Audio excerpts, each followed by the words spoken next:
دیکھیے حکمت کسے کہتے ہیں؟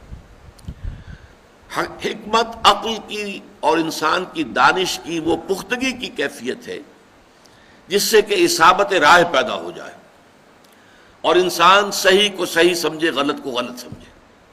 یہ صلاحیت جو ہے پیدا ہو جانا انسان کے اندر، یہ حکمت ہے، دانائی ہے۔ اس کے مقابلے کا ایک لفظ آتا ہے فلسفہ۔ حکمت اور فلسفے میں فرق کیا ہے؟ فلسفے کی ساری بنیاد جو ہے وہ عقل پر ہے اور منطق پر ہے، اور چونکہ یہ منطق جو ہے انسان کی، یہ انسان کے حواس خمسہ سے جو معلومات حاصل ہوتی ہیں، جو ہماری عقل میں، ہمارے اس کمپیوٹر میں فیڈ ہوتی ہیں، انہی کی بنیاد پر ہماری منطق ہے، بول چال اسی پر ہے، اسی کے اصول بنے ہوئے ہیں۔ تو عقلی اور منطقی جو سفر ہوتا ہے صرف اس کائنات کی بڑی گتھیوں کو سلجھانے کے لیے کہ اس کی حقیقت کیا ہے، خیر کی حقیقت کیا ہے، شر کی حقیقت کیا ہے، وجود کی حقیقت کیا ہے، یہ بڑے بڑے مسائل ہیں۔ انسان کی حقیقت کیا ہے، یہ آیا حیوان ہے یا کچھ مختلف ہے، مختلف ہے تو کس اعتبار سے ہے، زندگی کی حقیقت کیا ہے، صرف زندگی یہی ہے جو اس دنیا کی ہے یا اس کے بعد بھی کوئی زندگی ہے، یہ مسائل ہیں۔ ان پر انسان صرف عقل کی روشنی میں اگر غور کرتا ہے تو اس کا نام فلسفہ ہے۔ فائلولوجی کہتے ہیں the science of languages, philosophy, یہ فلسفی جسے ہم کہتے ہیں، philosophy, sophy wisdom, wisdom based on language, یہ منطق کی بنیاد پر جو وزڈم تیار ہوتی ہے وہ در حقیقت فلسفی ہے۔ حکمت کسے کہتے ہیں؟ اس میں عقل کے ساتھ ساتھ فطرت انسانی میں بہت سی چیزیں ایسی مضمر ہیں جو انسان بائی انسٹنکٹ جو ہے وہ جانتا ہے اور مانتا ہے۔ اس کو ثابت کرنے کے لیے کوئی دلائل موجود نہیں ہے، بلکہ دلیل دینے کی کوشش کی جائے گی تو کچھ شک تو پیدا ہو جائے گا، یقین حاصل نہیں ہوگا۔ مثلا نیکی اور بدی کا تصور ہے، فطرت انسانی کے اندر موجود ہے۔ انسان اپنی فطرت کی روح سے جانتا ہے یہ نیکی ہے، یہ بدی ہے، یہ خیر ہے، یہ شر ہے، یہ اچھائی ہے، یہ برائی ہے، سچ بولنا اچھا ہے، جھوٹ بولنا برا ہے، فطرت سے جانتا ہے۔ لیکن اگر آپ ثابت کریں کہ سچ بولنا واقعی اچھا ہے، ثابت کرو، اور جھوٹ بولنا واقعی برا ہے، ثابت کرو منطق سے، تو اس ثابت کرنے کی کوشش میں شک تو پیدا ہو جائے گا، کوئی یقین کی کیفیت پیدا نہیں ہوگی۔ اسی طرح ایک ہستی کا تصور، کوئی ایک ہستی ہے جو اس کائنات کی پیدا کرنے والی ہے، خالق ہے، مالک ہے، یہ تصور فطرت انسانی کے اندر موجود ہے۔ اس کو ثابت کرنے کی کوشش کریں گے تو ٹھوکریں کھا جائیں گے، عقل سے منطق سے ثابت کریں گے تو ایک کریٹیک آف پیور ریزن جو کتاب لکھی تھی کانٹ نے، اس میں اس نے بقیے ادھیڑ دیے تھے کہ اللہ اور خدا کی ہستی کے ضمن میں جو دلائل منطق نے قائم کیے ہیں ان سب کو اس نے منطق ہی سے توڑ دیا۔ ان الحدید بالحدید یفلح، لوہا لوہے سے کاٹا جاتا ہے، منطق کو منطق نے کاٹ دیا، سارے دلائل ختم ہو گئے، سارے دلائل پادر ہوا ثابت ہوئے، کسی منطقی دلیل سے اللہ کے وجود کو ثابت نہیں کیا جا سکتا۔ لیکن یہ کہ فطرت کے اندر ہے، کوئی ایک ہستی ہے، کوئی خالق ہے، کوئی مالک ہے، پوری دنیا کے اندر سب نے مانا ہے۔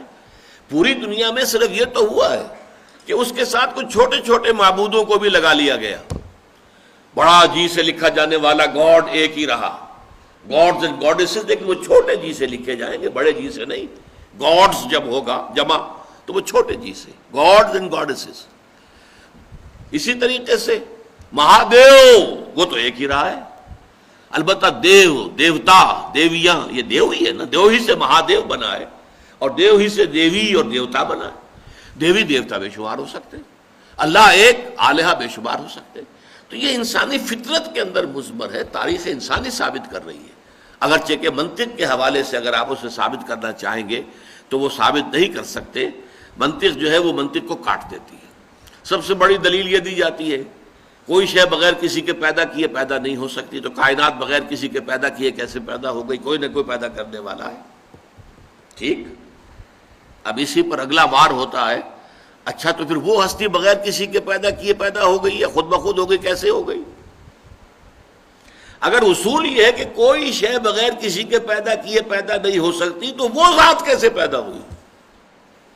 دلیل ختم ہو گئی۔ ان الحدید بالحدید یفلح، لوہے کو لوہا کاٹتا ہے۔ تو در حقیقت کوئی منطقی دلیل نہیں ہے. اور ہمارے ہاں خاص طور پر امام راضی رحمۃ اللہ علیہ نے اپنی تفسیر میں جو منطقی بحثیں کی ہیں، موشگافیہ کی ہیں، وہ ٹھیک ہے، ایک دور کا یہ ایک خاص مشغلہ تھا اور خاص اس کا ایک ذوق تھا، ایک ہر دور کا ہوتا ہے، اس میں اس کی بڑی قدر تھی، اہمیت تھی، لیکن اب اس کی کوئی حیثیت نہیں. تو اصل میں جب فطرت انسانی وہ صحیح ہو، اس میں کجی نہ آئے، وہ پرورٹڈ نہ ہو، وہ فطرت مست نہ ہو گئی ہو، اور عقل سلیم، عقل بھی بے راہ نہ ہو، عقل پر شہوت کا غلبہ نہ ہو جائے، خواہشات کا غلبہ نہ ہو جائے، تعصب کی پٹی نہ بندھی ہوئی ہو. تو دیکھیے دونوں لفظ سلیمہ سالم سے بنائے، کسی شے کا صحیح ہو، سالم ہونا. فطرت سلیمہ، فطرت صحیح ہو، سالم ہو، اس کے اندر کوئی کجی نہ آئی ہو، کہیں کسی اعتبار سے پرورشن نہ آئی ہو، اور عقل انسانی بھی صحیح ہو، سالم ہو، عقل سلیم، اور اس کے اوپر نہ تو خواہشات کی پٹی بندھی ہوئی ہو، نہ اس پر تعصبات کی پٹی بندھی ہوئی ہو، نہ اس پر کوئی اور اپنی اغراض جو ہے غالب آ جائے. اگر یہ دونوں صحیح و سالم ہو اور دونوں کا سفر ہو تو اس سے جو شے وجود میں آتی ہے وہ حکمت ہے، وزڈم. انگریزی میں دو الفاظ استعمال ہوتے ہیں، فلاسفرز اینڈ سیجز. سیجز ان کو کہا جاتا ہے درویش بنش مفکرین، جنہوں نے عقل سے کام لیا، غور و فکر سے کام لیا، لیکن وہ تھے نہایت درویش بنش. انسانیت، اخلاقی اعتبار سے، ہر اعتبار سے وہ بہت عمدہ نمونے انسانیت کے. فلسفی تو کوئی بھی ہو سکتا ہے، شرابی ہو، زانی ہو، لیکن یہ کہ وہ عقل جو ہے، عقل عیار، عقل تیز ہو، اور اس کے ذریعے سے وہ بہت سے اپنے فلسفیانہ خیالات جو ہیں ان کا تانا بانا منطق کے ذریعے سے باندھ کر لوگوں کے سامنے رکھ سکتا ہے. معلوم ہوگا کہ بہت بڑا فلسفی ہے. لیکن یہ ہے کہ وہ شخص کی جو اپنی شخصیت کے اعتبار سے، سیرت و کردار کے اعتبار سے بھی وہ صحیح انسانیت کا ایک نمونہ ہو، اور پھر وہ عقل اور فکر اور فطرت سلیمہ کی روشنی میں اس کی عقل سلیم سفر کرتے ہوئے حقائق تک پہنچے، ان کو ہم سیجز کہتے ہیں، وہ درویش. اور ہم اردو میں استعمال کریں گے حکما. اسی لیے حکما و فلاسفہ یہ دو الفاظ علیحدہ علیحدہ استعمال ہوتے ہیں. جو فلسفہ ہے خالص منطق کی بنیاد پر جو چلتا ہے، خالص منطق، خالص عقلیت، اس کے نتیجے دو ہیں لازماً. آخری منزل کیا ہے؟ اسکیپٹسزم، شک، ارتیابیت. کوئی یقین کی کیفیت پیدا نہیں ہو سکتی کسی شے پر. یا ایگنوسٹسزم، لا ادریت. یا تو فلسفی کو یہ کہنا پڑتا ہے کہ ہمیں کچھ پتا نہیں، معلوم ہم شد کہ ہیچ معلوم نہ شد.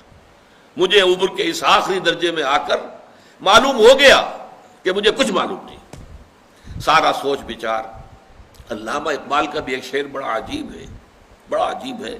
ویسے تو ان کی وہ پوری نظم جو ہے ذوق و شوق بال جبریل میں، میرے نزدیک شاعری کے اعتبار سے، شعر کے اعتبار سے علامہ کے کلام میں وہ کلائمیکس ہے، سب سے اونچی نظم ہے، ذوق و شوق.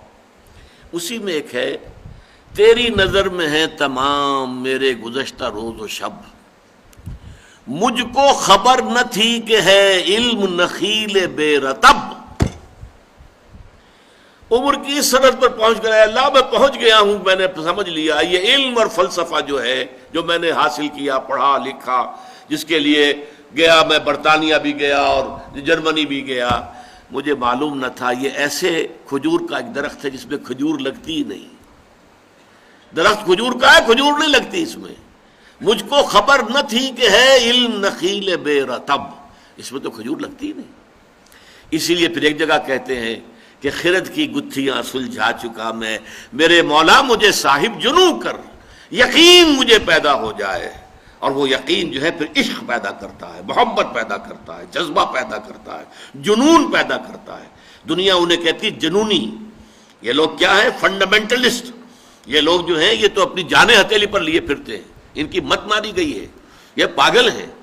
یہ در حقیقت یہ لوگ جو ہیں وہ در حقیقت عقل و خرد سے بالکل بیگانہ ہو چکے ہیں. یہ الفاظ دنیا کہتی ہے. عشق، وہ عشق کا معاملہ اور ہے، اور ایک علم ہے، وہ علم اور عقل وہ اور ہے. گزر جا عقل سے آگے کہ یہ نور چراغ راہ ہے، منزل نہیں ہے. منزل تک پہنچانے والی شے نری عقل نہیں ہے. ہاں عقل بہت بڑی شے ہے، بہت بڑی شے ہے، بہت بڑی شے ہے. بشرطے کہ فطرت صحیح ہو، فطرت سلیمہ ہو، فطرت میں کجی نہ ہو، فطرت اپنی صحت پر برقرار ہو، فطرت پرورٹ نہ ہوئی ہو، اور اب عقل کام کرے، عقل سلیم.